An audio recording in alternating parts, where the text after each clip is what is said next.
নমস্কার, আমি মৌগত। আমার বাগান বিলাস চ্যানেলে সবাইকে স্বাগত জানাই।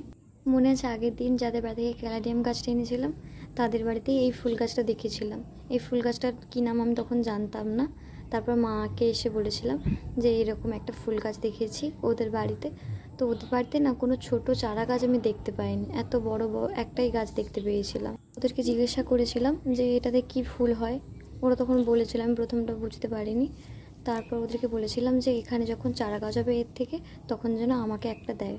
পরে আমি এই গাছটা রাস্তার ধারে একজনের বাড়িতে দেখেছিলাম। তাদের বাড়িতে গিয়ে চেয়েছিলাম গাছটা, কিন্তু ওদের বাড়ি থেকে গাছটা দেয়নি। বোধহয় গাছগুলো ছোটো ছোটো ছিল বলে, তাই ঠিক জানি না কেন গাছটা দিল না। বলে আমার একটু মন খারাপ করছিল, মন খারাপ করে বাড়িতেই ছিলাম। হঠাৎ করে মা এসে বললো যে চল একটা জায়গাতে যাবো। আমি বললাম কোথায়? তখন মা বললো যে চল, দেখতেই পাবি। গিয়েছিলাম রাস্তার দিকে, তারপর দেখলাম যে একজনের বাড়িতে এই গাছটা, তাদের বাড়িতেই মা বলে রেখেছিল। আর সেখান থেকে আমাকে এতগুলো চারা গাছ দেয়। গাছগুলো নিয়ে এসে অল্প বালি আর মাটি দিয়ে 3টে পাত্রের মধ্যে বসিয়েছি। বাড়িতে আমি জিজ্ঞাসা করেছিলাম যে এই গাছটাতে কেমন ফুল হবে, তো এই কালারটা ওরা বলে। এটা হলো এক ধরনের জবা ফুল গাছ, যেটা আমাদের এখানে দেখতে পাওয়া যায়। শীতকালেও সময় একটা ফুল গাছ দেখতে পাওয়া যায় যার ফুলটা ঠিক এরকম টাইপেরই, একটু ছোট হয়।